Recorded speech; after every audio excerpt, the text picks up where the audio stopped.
I'm Jordan Buck. And I'm Sean Coman. And you're watching Jam Sports.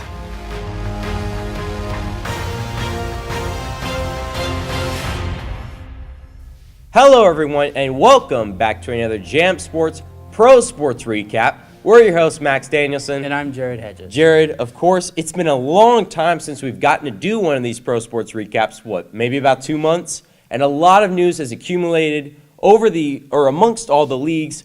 So we're going to try to get into all the news. However, we're not going to be able to cover NFL offseason and March Madness. We will cover them separately in a little while. But let's jump right into the MLB season. Of course, the season is going to begin in just about a week, opening day. And of course, during and before spring training, there was a lot of news, of course, with free agency, with the Miami Marlins trading away star outfielder Christian Yelich to the Milwaukee Brewers for multiple prospects, one including former Ranger prospect Lewis Brinson. And then they also acquired in a signing with Royals outfielder Lorenzo Cain to a 5-year, $80 million deal. Does this make Milwaukee either playoff contenders or World Series contenders? They're easily a playoff contender, and they play in the hardest division, the NL Central. You have the Cubs, who are going to be really good, and you have the Cardinals, who are going to be good. So they're going to be probably fighting for a wild card, or maybe they might be able to pull off a division title. And then for the Philadelphia Phillies, they signed former Cy Young Award winner and actually TCU alum Jake Arrieta to a 3-year, $75 million deal. A lot of people were thinking, where is he going to go? A lot of people speculated the Rangers, but that didn't happen. They were saying either back to the Cubs or the Phillies, but of course then he chose the Phillies. For the Boston Red Sox, they got what many consider as the best free agent in this year's class, with J.D. Martinez, outfielder from the Arizona Diamondbacks. He signed a 5-year, $110 million contract with the Red Sox.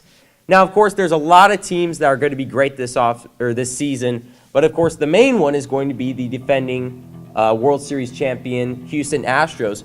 What other team besides the Astros is going to be a team that many teams want to beat? I think in the American League is probably the hardest league to get in for the World Series because you have Cleveland. Cleveland has the best pitching staff in the league, in my opinion.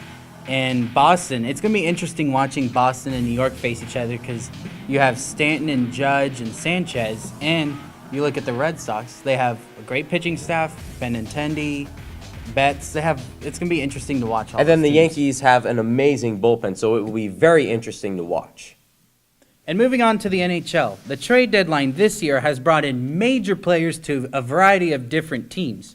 First, one of the big trades was left winger Rick Nash of the New York Rangers was traded to the Boston Bruins. Now, of course, many people it was rumored to be that Rick Nash was going to come to Dallas and be a strong left winger with Jason Spezza on the second line, but of course, that did not happen. And another trade that happened during the NHL trade deadline was left winger Evander Kane of the Buffalo Sabres, which traded out west to the San Jose Sharks. And the biggest trade of the trade deadline was the Tampa Bay Lightning acquired left wingers JT Miller and defenseman Ryan McDonough from the New York Rangers for Vladislav Nemestikov and multiple first-round draft picks. Now, of course, at the beginning of the year, we talked about this team a lot, the Vegas Golden Knights.